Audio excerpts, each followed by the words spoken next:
Hi guys, and welcome back to the Female Fitness Podcast. I'm your host Danny, and today I am joined by Andy, who is on Instagram as Op Nutrition. Andy is an online coach, and he's also on the judging panel of the FitX shows as well. And his coaching business has just taken a little bit of a turn as well. So Andy, could you tell us a little bit more about yourself, how you got into the industry and where you're at the moment? Yeah, of course. I got into the industry back when I was 19, well, actually just before I turned 19. So I've been coaching for 17 years now.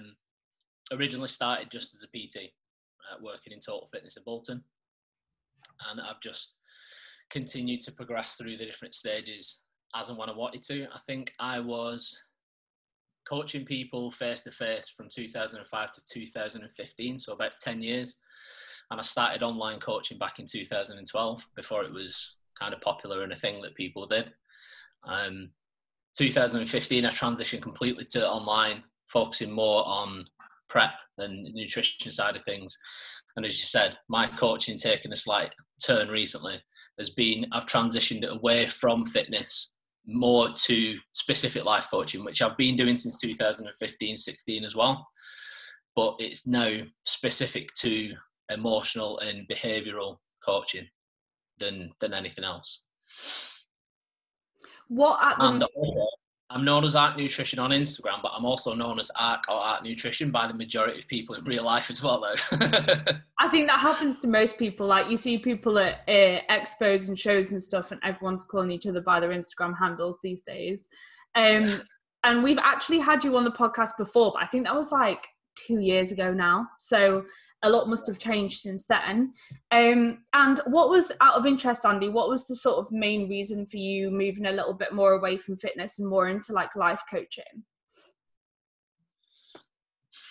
To be honest, I prefer working with people that have got what I consider real issues.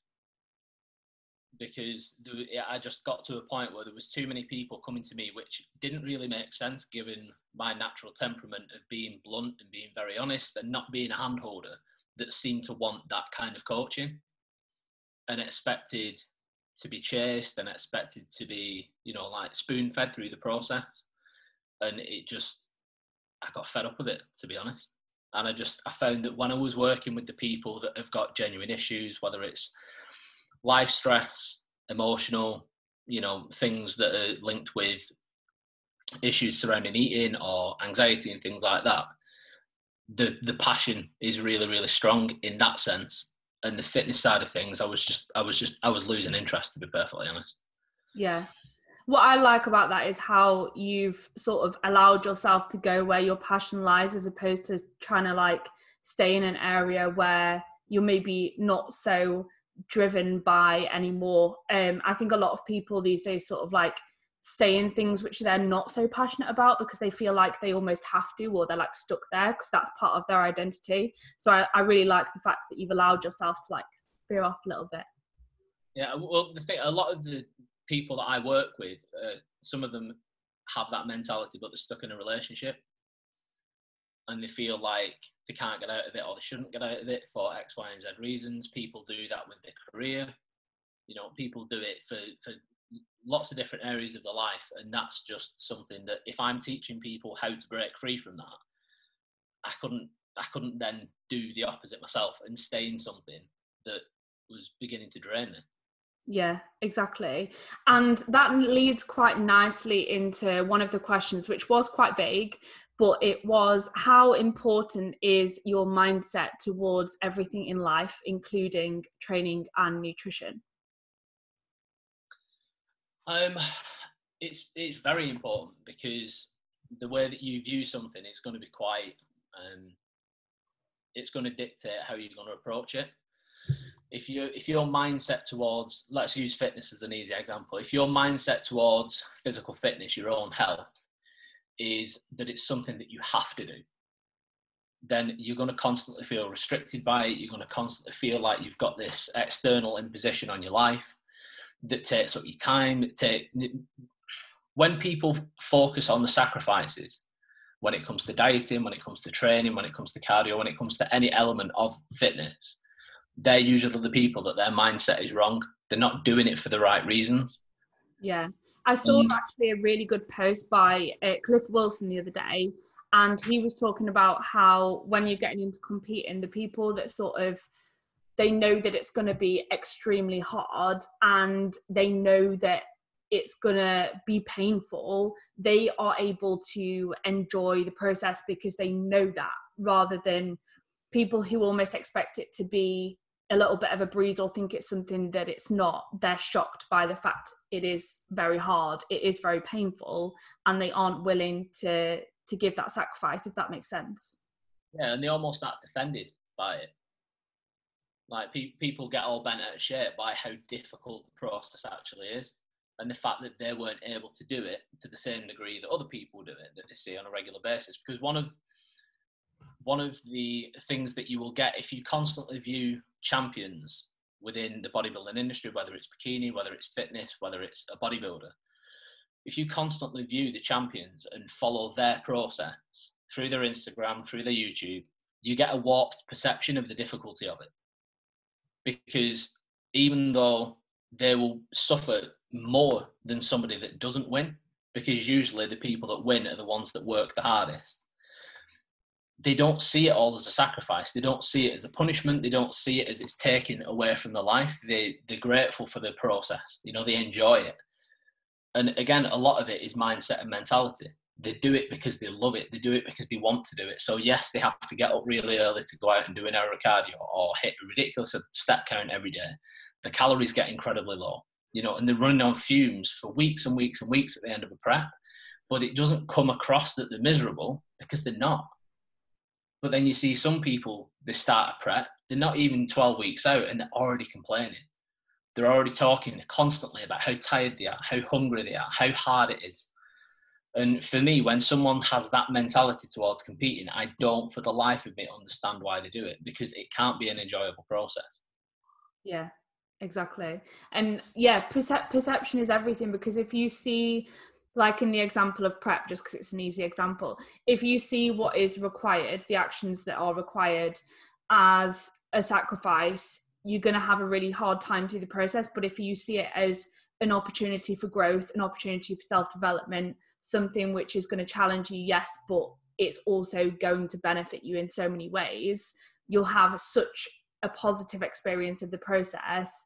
And you've got to, at the end of the day, be willing to accept that when you have an extreme goal, extreme actions are going to be required, and you can either try and enjoy that extremity, or you can see it as a really negative thing. Yeah, I mean, because for example, during my last prep, my calories got really, really low towards the end, and you spend a lot of time hungry, and that's just part and parcel. That is going to happen in a prep. If you start to get lean, you are really going to feel it. But one of the main things that keeps me solid during a prep is gratitude, because you know you've got people that are prepping and they're complaining about the whole process, the fact they've got to do cardio. And I see that, I'm just like, you can still fucking walk though, can't you? There's loads of people all over the world that, you know, they'd love to be able to get 10,000 steps a day in, but they can't because they're paralyzed, you know, or complaining about being hungry when you're still eating like 1,800 calories a day. And it's not only that, but it's, we're in a position, we've got a privilege that we can go to a supermarket and select specific foods and go home and cut them up and weigh out exact amounts of all of these different foods and put them together to create a nice little meal that's an exact macro and calorie specification, just so that we can change the way that our body looks. We choose to be hungry just so that we feel that we look better. And yet in Yemen, there's been a famine since 2016 and over 1 million children have starved to death. So how am I going to complain about being starving when A, I'm choosing to do it, B, I'm eating God knows how many times a day anyway, and it's not that hard. It's really not. I'm not sacrificing anything because I'm choosing to do every single thing that I choose to do. And that mentality just makes the process, A, way more enjoyable, and B, so much easier. Yeah. And for the people who don't enjoy that sacrifice, they simply just don't have to do it. Like, they don't have to compete, and it is a complete choice. It's not something that anyone else is forcing you to do. And I think it's so important that people compete for themselves for that reason and not for anybody else. Because if you do compete for yourself, then you should be able to enjoy the process. Whereas if you're competing for any other reason, such as, I don't know, because you think it's gonna get you more likes and followers on social media, or because you think it's going to attract people to you, or whatever, then that you're not going to enjoy the process at all. Whereas if you compete for yourself, you really can. Yeah, I mean, like what you just said then, as far as attracting other people to you, obviously there's lots of different avenues that could lead you down. But when you get people that are in the industry and they will do a prep, and they do it because they think that when they do a photo shoot afterwards and they use themselves as the body and the image of their PT business, that it's going to get people coming to them in droves. It's like 95% of your key demographic are Gen Pop and don't give a fuck about looking the way that you looked when you were ready for a show. It's not going to draw them in. Yeah. But I've spoken to so many people that's been their primary focus for a prep, and it just blows my mind. It's so funny. I've had that conversation so many times, and I remember when I was a one-to-one PT and I was prepping, I used to literally try and cover up the fact how small I was. I used to wear like 2 jumpers underneath my Pure Gym fleece thing to try and bulk me out a little bit, because I used to go into the gym and my clients would say to me, Danni, are you okay? Like, you look really ill and you look like you're losing too much weight. And it scares people away who might be your key demographic. It's more likely to do that than to actually attract people if your target audience is Gen Pop, which most PTs, that is their target audience. So I've had that conversation so many times. So it's really funny that you bring that up. Yeah, it's like the extremes of anything. It's like, say, a Gen Pop client with regards to their general fitness goals is like somebody that wants to like go rambling at weekends. They just want to walk up some hills, increase the fitness a little bit and see some sights. And then all of a sudden they've got a guy who's going, I climbed Mount Everest. Come on, we're going to go there. I don't care about almost dying climbing up a mountain, mate. I just want to walk up a hill and take a selfie at the top, you know. But that's the differences between the extremes, and people just don't get it. But there's too many people involving themselves in competing now for the wrong reasons. And those are the people you can always tell they're in it for a year, they're in it for 2 years, maybe 3, and then afterwards, all of the social media content is about demonizing the industry. It gave me an eating disorder. It did this to me. It did that to me. It did the other. It's like, no, it didn't, love. You did that to yourself because you put yourself in the arena for all the wrong reasons anyway. Yeah. It's like wanting to be a gladiator and then crying that you get stabbed. It's part of the process. Yeah. And on that subject, Andy, of sort of people claiming that like competing gave them an eating disorder and things like that, what do you think of it when people claim that happens? What do you think that people usually enter competing with already a bit of a hindered relationship with food, and then sort of competing exacerbates that? Or do you think that it's something else? The majority of the time, a lot of people come to me, they'll DM me on Instagram and ask me about things to do with eating disorders and disordered eating and things like that, especially during prep, after prep. Because I've spoken about that quite a lot and I understand it well, but the majority of people, when it comes down to it, their issue didn't start during prep or after prep. Yeah. The majority of people that do suffer with an eating disorder, it usually starts in adolescence. And one of the primary precursors for it is that particular time in their life when it started, they felt that they had an overwhelming lack of control over their life. You know, something that was happening either within the family or to them personally that was very difficult for them to deal with. And one thing that we can always control, essentially, is how much we eat. Yeah. So when you feel that you've got an overwhelming lack of control overall, you become hyper controlling over the little things that you can control, which is why people can develop, not OCD, because it doesn't work like it's a habit that you pick up, but they can become very controlling with their environment, become very, very controlling with the food. And for a lot of the people that I've spoken to, the majority, if you trace it back, there is always an element of it in their younger life, and it's simply just, it's been a precursor for it. Yeah. It exacerbates issues.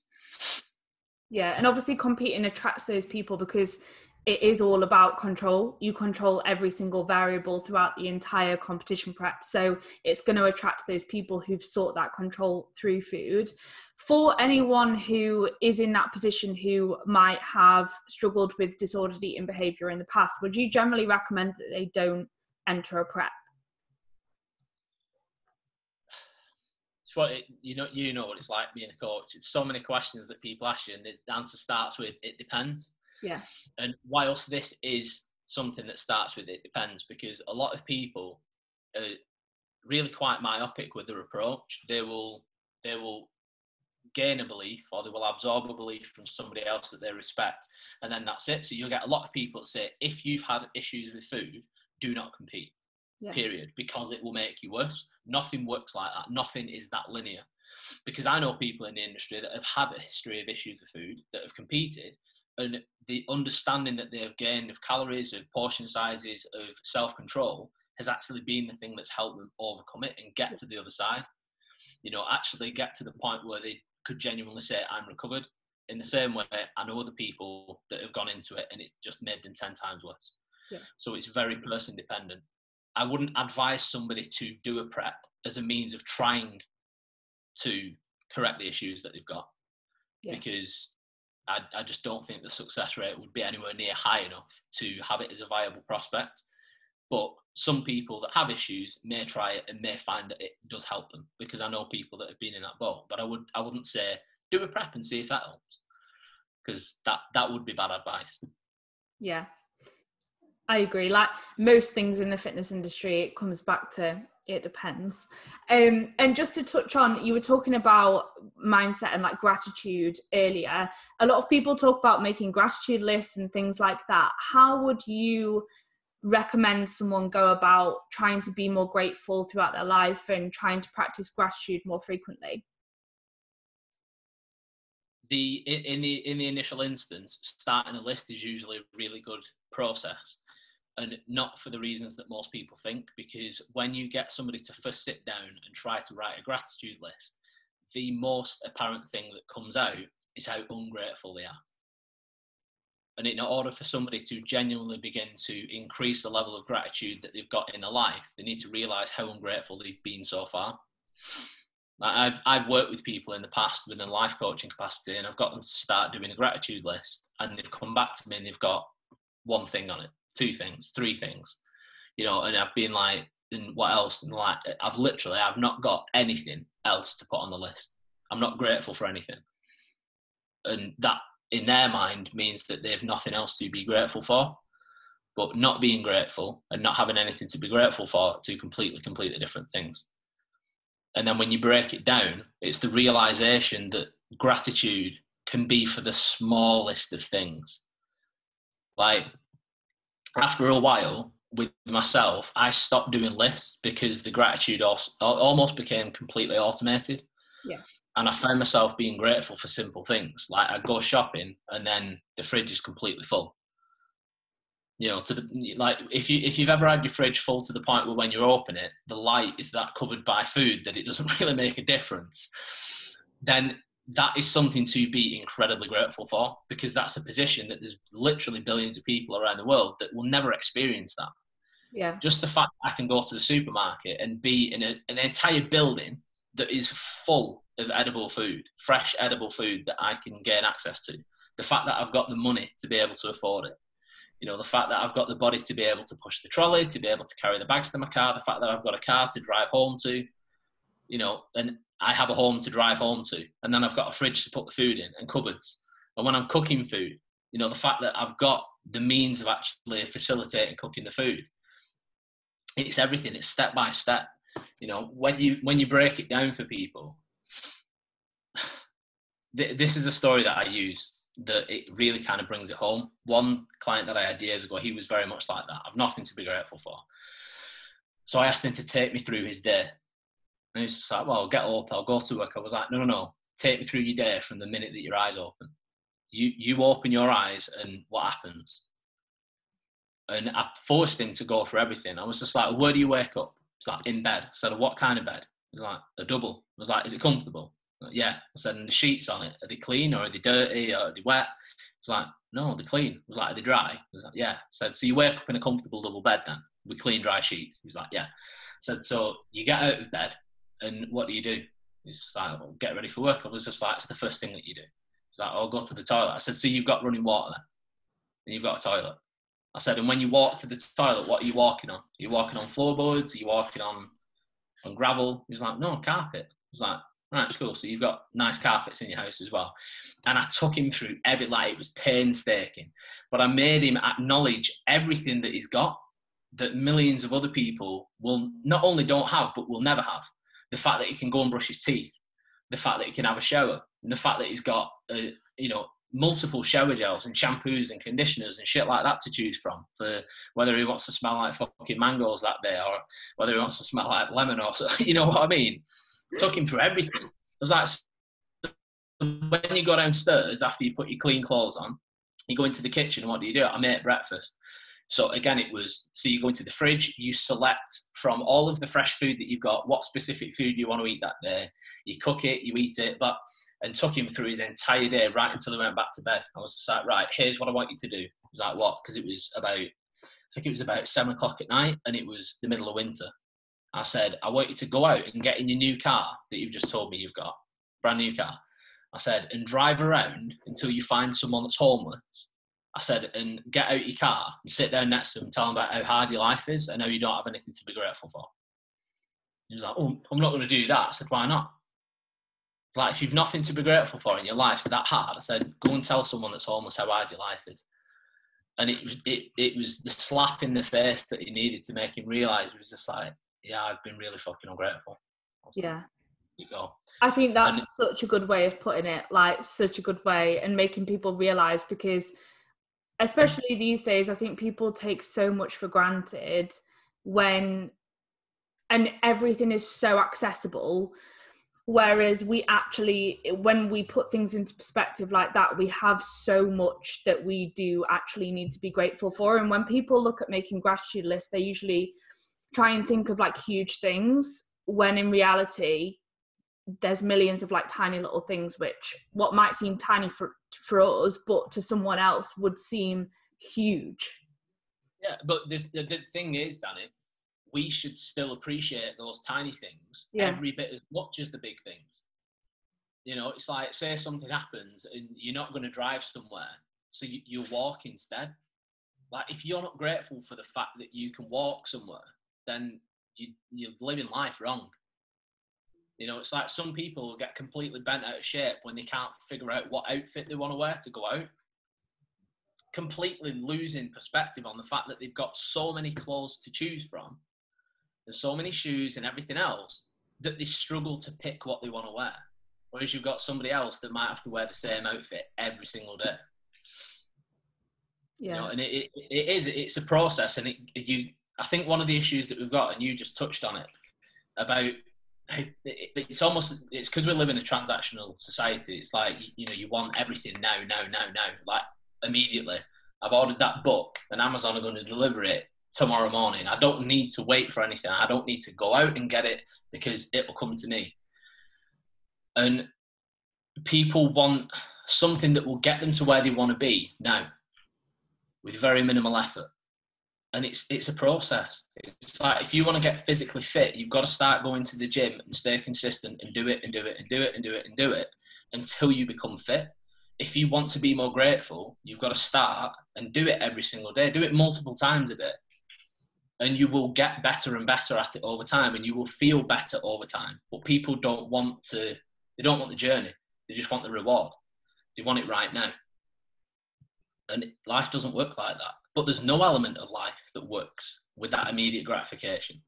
But people, for some reason at the moment, now more than ever, are getting this warped sense of entitlement, that because they want it, they should have it. And a lot of people aren't willing to work for what it is that they say that they want. Yeah. That's one of the things that drew me away from fitness. Yeah, I agree. And it's such actually, I saw your IGTV the other day about coaching not being a transactional process. And I thought that was a brilliant IGTV as well. And I completely agree with it. You know, people have got to be willing to put the work in for what they want, and anything that's worth having usually requires hard work. And if people can flip their perspective and, like we've just mentioned, learn to be grateful for the little things and enjoy the process itself, enjoy the process of challenging themselves, of bettering themselves, enjoy how difficult it is at times and how rewarding it is to make progress after pushing through those difficult times, they'll enjoy their entire life so much more. And it just takes that change in perspective to help them and live a more fulfilled life, essentially, with more purpose. Yeah, and you know what? That the word that you just said then, fulfill, that's something that a lot of people aspire to either have or feel in life, to feel fulfilled. There's a lot of people that have a life right now that would leave them feeling fulfilled if they were actually present and grateful for it. Yeah. Because if you're not, and you're constantly looking for that thing that will give you that, you'll always get to whatever it is that you're working for, looking for the next thing. Because it's like, as you get closer to the thing that you thought would make you happy, and you realize that you're not actually getting any happier as you're getting closer to it, oh, it must be the next thing. Oh, it must be the next thing. And it's not. And that isn't me saying, because there's a lot of projection of like shame and guilt when it comes to money and wealth. You know, people saying, oh, you know, money doesn't buy happiness. And I always say, well, neither does being broke. You know, if you're broke, you can't buy fucking anything. And gratitude will take you so far, but if you're constantly present and constantly grateful, there's no level of happiness that can't be achieved when you're rich as can be achieved at any other point in your life. But a lot of people don't see it like that. Yeah. And one of the questions was tough love or self-compassion. So in the context, for example, if someone has a fat loss goal and they're struggling with their adherence, should they take the approach of giving themselves a little bit of tough love or self-compassion, or who should take which approach? Yeah, again, it depends. It's very person dependent. If you've got someone that has spent a lot of time essentially letting themselves off the hook, constantly making excuses, and any excuse is a good enough excuse. You know, oh, I need to go to the gym tonight, but I'm tired because this happened, that happened. You know, and it can be anything, even something as simple as traffic was bad on the way home, and I'm tired from the drive, even though it only took 10 or 15 minutes longer than normal, but that would be good enough. And they've got people that are around them that are their support system that also spend all of the time enabling and validating all of the excuses that they use. Somebody that is like that needs that tough love approach. Yeah. Because they need someone that's going to call them on the bullshit. And it's the understanding that that person that's calling you out every time you try to let yourself off the hook and escape the responsibility for the goals that you've got, that you say that you want, they care. They're doing that because they genuinely want you to get there. And it's that misperception that people that care treat you with kid gloves, and they're always understanding and they're always helpful, and you know they'll always do whatever they can to make you feel better. I'm very much a tough love coach, and I will do everything that I can to make you feel better in the future, not right now. Yeah. You know, I've had conversations with clients before where they've said, oh, I'm in this position because this has happened and that's happened, etc. And it's them laying the foundation of excuses that they will then use to fall back on when something doesn't go right. Oh, well, it's because of that thing that I told you about and blah, blah. And I've had those conversations and ended it by saying, I understand, but I don't care. Because it's irrelevant. We're not going through this process for you to stay the same as you are now. Your identity is going to shift. You are going to become a different person here and here. So you need to break away from all the old excuses, all the stories that you've told that everybody around you always accepts and lets you off the hook with. You've got to get rid of all that shit. Otherwise, you're never going to change. Yeah. And in the same way, somebody that is constantly beating on themselves, talking down to themselves, giving themselves shit, you're not working hard enough, you know, and constant tough love, but the wrong kind of tough love, those are the kinds of people that need more compassion in their life. self-compassion and maybe compassion from somebody around them as well. So having a coach that is a lot more understanding would be better for somebody like that, so that you've got somebody that is, you know, your mentor, your figure point in your life at that moment to help you specifically achieve that goal, that can just say, hang on, just take a step back. You don't need to beat yourself up about it just because you didn't hit your steps yesterday, because overall for the week, we're still going to be on target. You just need to chill out a little bit, you know, and that can make the world of difference to someone. Yeah. So it's very, very person dependent. Do you know the clients that you've used the approach of giving them a little bit of tough love, Andy? Have you ever had them in the moment not be very happy with that approach and then at a later date message you and thank you? Yeah, loads of times. Loads of times. I've had some clients where I've been blunt with them and I won't hear from them for 2 or 3 days. And then they come back and they're just like, you were right again. I fucking hate it. I've even had clients that I've worked with for a relatively short period of time, but I've been very intense with them, with my approach, with not letting them off the hook at any point. And I've worked with them for maybe 2 months, and then we stop because they feel that it's not for them. And then 6 months later, get a message on Instagram, you know, and they're just like, at the time, I wasn't necessarily ready to hear it, but your voice is rung in my head for months and months, and they're in a better place. They have made a lot more progress than they ever have done before. And like you said, thanking me for it. Yeah. And because sometimes that is the way it is. It's like my nature doesn't fix the problem, but it plants the seeds. And that's never the way that coaching should be seen. So like for anybody that is listening, that is looking for a coach right now and is trying to find the right type of coach, don't look for a coach that is going to fix you. Look for the coach that's going to give the right kind of support that you need to be able to fix yourself. Because the best coach in the world can't make anybody do anything. Yeah. And is it generally the same people that you will have to use each approach with, or do you find that in certain scenarios you will switch? So you might have to give someone a little bit of tough love in one scenario, but then further down the line you might have to help them be a little bit kinder to themselves? Or is it usually that certain personality types just need a different approach? Yeah, it can be controlled by personality types, but there are some people that there's one setting for them, and it's just like you can't let them off the hook, because if you give them an inch, they want to take a mile. And that works either way. But then there's other people that you need to blend the approach, you know, because there'll be some times when it's usually the specific way that they reply, because with a lot of my coaching is done via voice note instead of words on a screen, because what I hear in a voice note is very different to what is actually being said, because I listen to everything. I listen to what they're saying, but the way that they're saying it, the emphasis they put on certain words, the tone of voice, the pace that they're speaking at, the way that they breathe when they're talking. Because listening to those things, I've had clients before that sent me a voice note, and I reply and say, right, send me a voice note again, but sit up and actually sit with a decent posture, because right now I can tell you lay down, like huddle up in a ball, feeling sorry for yourself. And that's going to help fucking nobody. And get a reply back. And it's like, have you got cameras in my house? But you can hear it in the voice. You can tell that, you know, the kind of fetal position that they're in.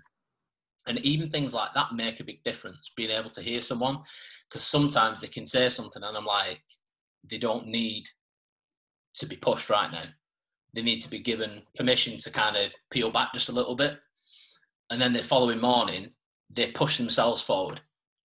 Whereas if I just continue to push and push, you can take people to the breaking point.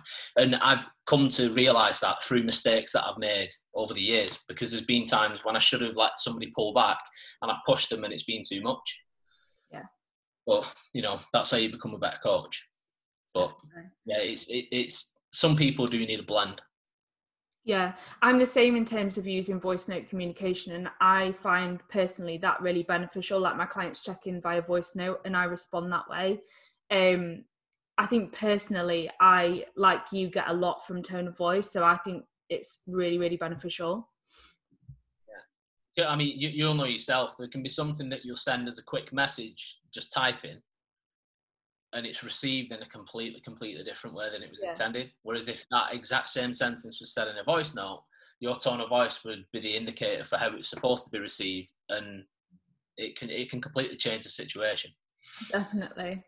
And so one of the other questions was to talk about values and how to actually line your goals up with your values and make sure that you're doing things for the right reasons. So if someone is thinking about what goals to set themselves, say it's in fitness because it's an easy example, how should they go about making sure that they're setting their goals in line with their own values?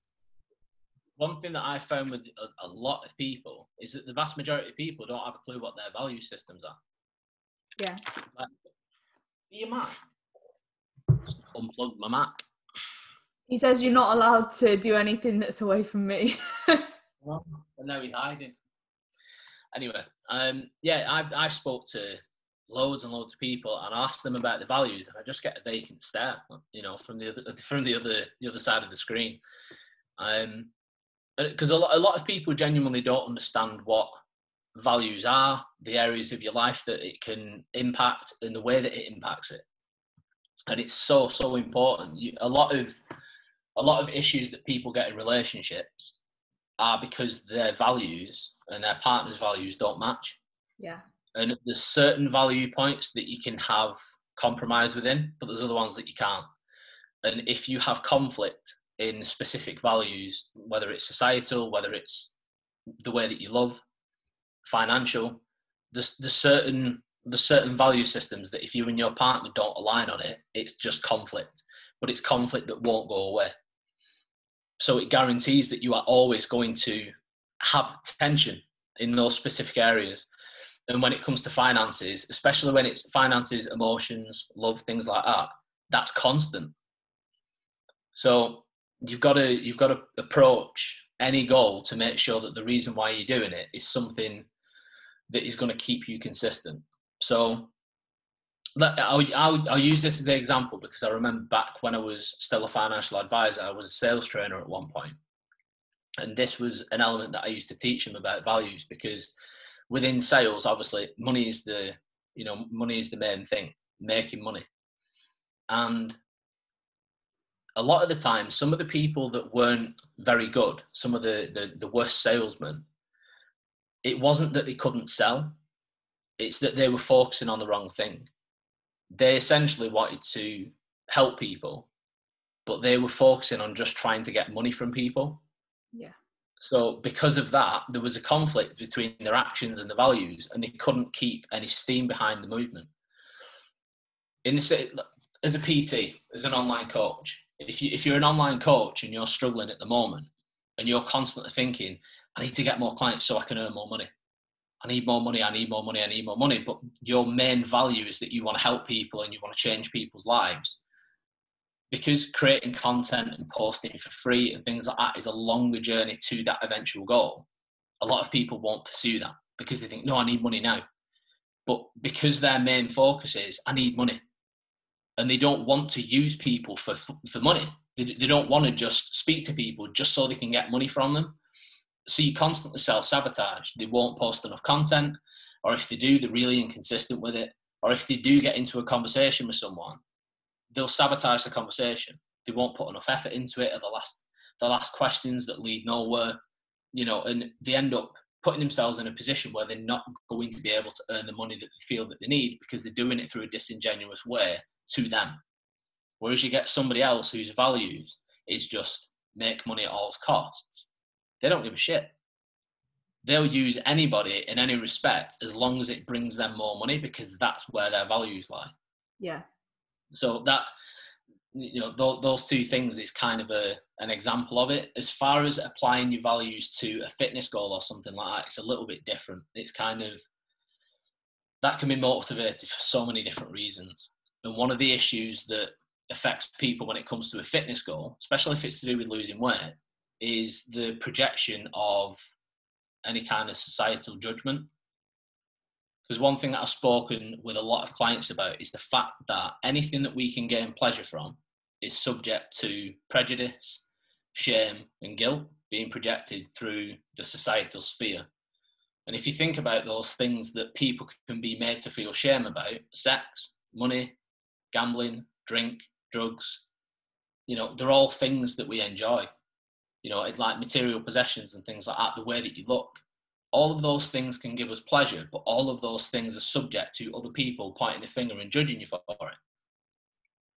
So if someone's trying to lose weight, and the main reason that they genuinely want to lose weight is because they want to look good naked, and they want the partner to want to have sex with them again, or so that they can have sex with the partner with the lights on again, but they feel that they're going to be judged for that being the reason that they want to make all this effort, they won't make enough effort.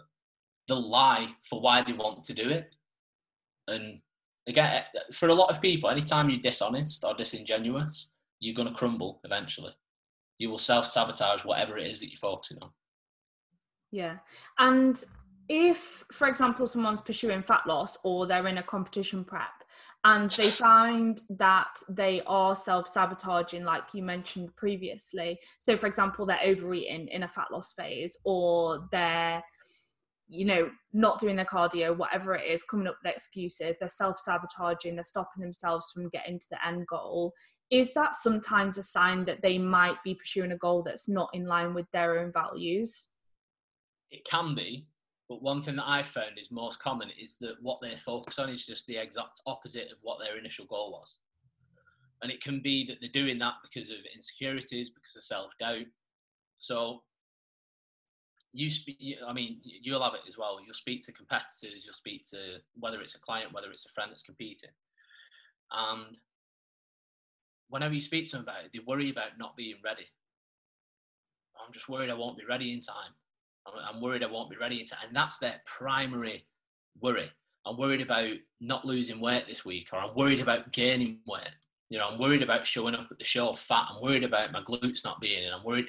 And it's always worrying about these negatives that are within the controllable.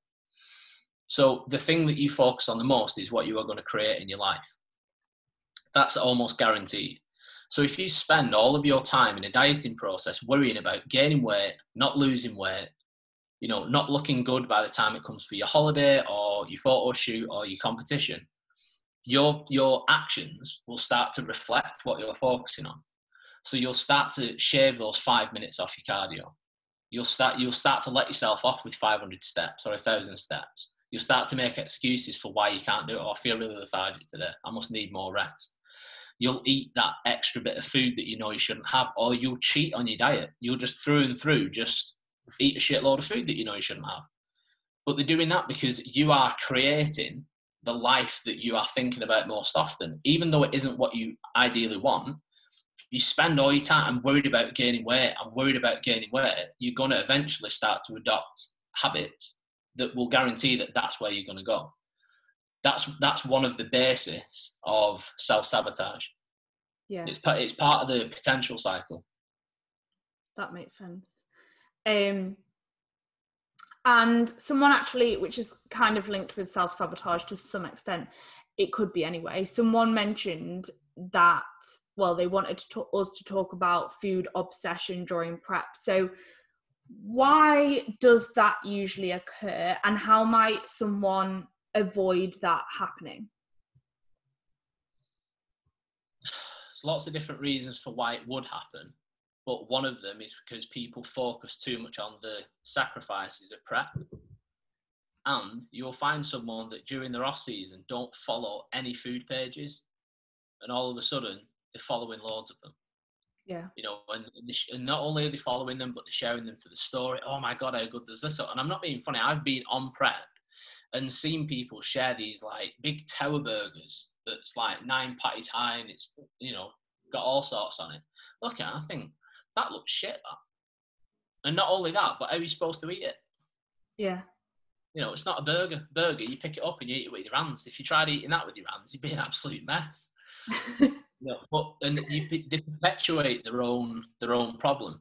Food focus. Anything that you put before the word focus is only going to become the focus if you choose to focus on it.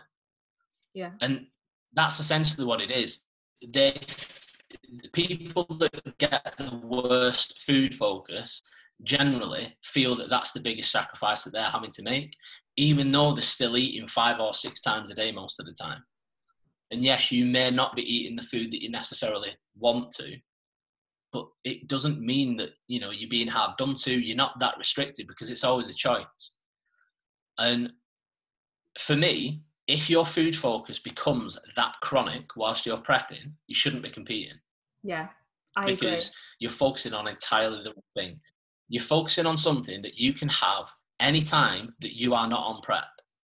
Yeah. And if that's the only thing you can think about when you're on prep, don't do it. It's like if when you're in a relationship, the only thing you can do is think about sleeping with other people than your partner, don't be in a relationship. Yeah. Be single. You know, then you can do what you want. And it's the same thing. If your food focus is that bad that it bothers you so much that you feel like you're suffering because you can't eat what you want when you want, just don't diet and don't prep. Yeah, I completely agree. And I've always found it really strange when people hoard food and create like a massive food stash, because if you do that, like you said, and you have that there, you're going to overconsume that food at the end of prep. Of course you are. When you're in an over-dieted state, of course, if you've got that food like under your bed or wherever the hell it is, you're going to overconsume it. You're literally setting yourself up to screw your improvement season and have a really hard time post-show. Yeah, I mean, and you know, that's something that you see so right, but people are proud of it. Yeah. You know, oh, treat that, and it's got a ridiculous amount of shit in it, and peanut butter cups, and oh look, I've got £half peanut butter cups. Mint. Nobody fucking cares, mate. Yeah. Shut up. Because for me, I mean, I'm surrounded by food that I would love to eat all the time during prep, because I've got kids. I've got 3 kids. So every morning during my prep in 2019, every single morning, Penelope, what do you want for breakfast? Can I have Nutella on toast? Yeah, you can. Let's Savvy, what do you want? Can I have the same? So I'm making like anywhere from 4 to 6 slices of toast with Nutella on it. Would I love to eat that? Yeah, of course, because I love Nutella and I love toast. But I don't, and I don't sit there sulking about it. Yeah. You know, and some mornings I'd even end up with some Nutella on my thumb because, you know, like just as I've been putting it on the toast, pick up the tea towel and wipe it off, or I'll wash it off. I won't even lick that off my finger because I'm in control of me. You know, I'm not only am I in control of what I do, but I'm in control of what I think about. And as we were saying before we started recording, there's a lot of people that think about and talk about the mind as if it's a separate entity to them. Yeah. And one of the reasons why a lot of people do that is because it gives them this release from responsibility of their own actions, which is what people love to do. They love to place blame on something or someone else for why they've done something, because they feel that it's harder to just go, I cheated on my diet because I wanted to. I really wanted the food. You know, there's always an excuse for it, but the excuses don't help. They just perpetuate the problem. Yeah. If a lot of people are honest with themselves and just own the responsibility for everything that they do at all times, a lot of people would have far fewer problems. Yeah. And if someone is of that mindset and they don't like to take responsibility, how would you generally advise that person go about gaining responsibility for their own actions and learning to be okay with that? Grow up would be the first thing that I'd say to them. Yeah. Because the thing, ultimately, it's like I shared on my story a few hours ago. Some doctor's gone on with himself on Twitter about things that he wishes he'd been taught in school, about how fat doesn't make you fat and salt isn't the enemy, sugar is, which couldn't be more wrong, both of the first points that he raises. And that's something that you hear a lot, people saying, oh, why aren't you taught about taxes in school? Why would you be? It's like, as an adult, especially now, as an adult, if you've got a phone, you've got access to all information that we've collated as a species ever. Yeah. You've no excuse for not knowing what you need to know about the shit that you need to know about, period. Like, it's not school's responsibility to teach you everything that you might need to know at some point in life. It's your own. Once you're an adult, life is on your shoulders, whether you want that or not. And a lot of people do whatever they can to defer that responsibility from life being entirely theirs to control, and they do nothing but suffer because of it. Yeah. You And know, the sooner you can... Sorry, go on. it's right. I was just going to say the annoying thing is if they could change their perspective and just take ownership of that responsibility and take action, they would improve their entire quality of life like tenfold. Do you know what I mean?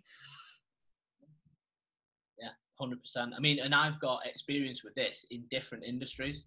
I've got this as a PT, as an online coach, as a nutritionist, as a financial advisor. Because when I specialised in debt, I was going into people's homes to get them in a position where they could, you know, be more financially viable, financially solvent. And they all had the same tales, you know, and it was always excuses and shifting blame and a lack of responsibility. And I used to say the same thing to all of them. Like, this position that you're in is your responsibility. And until you accept that, you're not going to do the necessary to fix it. Because the mentality behind it, the psychology behind it is, if, say somebody does something to you, say it was to you personally, somebody else does something that puts you in a negative position in life, it's their fault that you're in that position because they chose to do what they did that has then had those consequences for you. Whilst it's true that it's their fault, it's still your responsibility to fix it because it's still your life. Yeah. The person whose fault it is isn't going to come back in a year, in 2 years, or in 5 years and go, Danny, you know what? Sorry about that, mate. Let me fix the problem. Yeah. But I speak to people all the time, and it can be something to do with the parents, it could be a past partner, whatever the situation is, and it could be financial, or it could be physical, it could be mental. And it's still that, but it's their fault. I'm like, I know, but it's your responsibility to fix. Yeah, but that's not fair. Welcome to fucking life. Yeah. Life isn't always fair. But if people just thought immediately when it happened, they dealt with the initial emotion of it and just went, you know what, this is shit, but I need to fix this because this is my life that's being ruined. They're off doing their own thing. So many people would have problems that have existed for maybe 10 years or longer that wouldn't exist for 10 months. And then they'd be back on track and they'd be thriving. And by the time that they do eventually, at some point in the future, reach what I refer to as the trigger point, which is whether it's to do with the way that you look or the way that you feel, the way that you think, whatever it is in life, whether it's financial, everybody eventually reaches a trigger point where you just go, I'm not living like this anymore. And usually when someone reaches that trigger point, that's the point when they're genuinely ready to fully accept responsibility and do whatever's necessary to make the changes. Some people can get there in 12 months. Some people can take 10 years. Some people can take even longer. But if people just own responsibility for their life all the time, there would be so few people with these huge life problems. Yeah. And because it's like when people sort of wait for their life or conditions to be like optimal before pursuing a certain goal, when if they had just worked towards that goal despite things being hard and their conditions not being optimal, they would have made so much more progress already and already be on their way to achieving that goal, as opposed to waiting for their conditions to be optimal, because they're never going to be optimal because life is not optimal. It just doesn't happen like that. Yeah, exactly.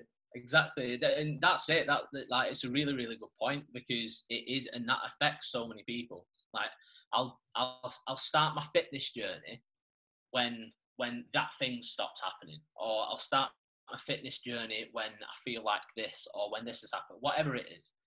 But there's some pre-thought condition that needs to have happened in order for them to start. But in the year or 3 years or 5 years that they've been waiting for this to happen, they've gained more and more weight and have become more and more physically unfit.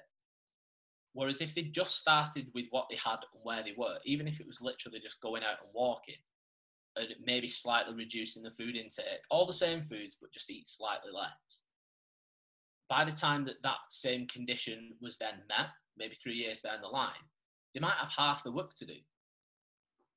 you know, and the mentality could be completely different, so that they end up actually achieving the goal that they want within 6 months once they can actually go at it properly in their mind. Yeah. Because there's a lot of people that fall foul to that. Yeah, I completely agree.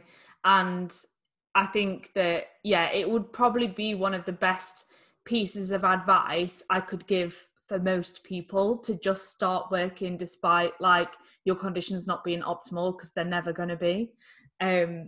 But yeah, it's been a really, really good conversation, Andy, and it's been an absolute pleasure to have you. Is there anything else that you would like to add for people to sort of take away from this podcast? I don't know. You know what? Probably the last point that we've touched on is probably one of the biggest things that I try to impress on people. Yeah. Because it is the most life-changing thing that you can do. For me, being honest, being as honest as possible, and owning responsibility for everything that you can in your life. Those two things can completely transform your whole life. Yeah, I completely agree. Now, they sound quite simple because it's a short list, but it can be very difficult. But one, like I said, it's like with gratitude. Commit to it, and commit to going through the process, through all the difficulties, all the discomfort that comes with, you know, those very things. But if you commit to it, it will literally be the best thing that you ever do with your life. Whether you're 18 or whether you're 48, if you start now, it will make the quality of your life better, without a doubt. Yeah, I completely agree. And so where can people find you on social media or the internet, or if anyone wants to get in contact with you for coaching or anything like that? At the moment, Instagram would be the best one, through my page, Arc Nutrition. For the emotional behavioural life coaching, I'm in the process of setting something up for that will be a little bit broader, but that isn't in place yet. So Arc Nutrition on Instagram would be the best place. Cool. Thank you so much for joining us today, Andy. It's been an absolute pleasure. Thank you for listening, guys. I appreciate it massively. If you could like and subscribe if you enjoy the content on the Female Fitness Podcast, it would mean the world. And I will see you in the next one.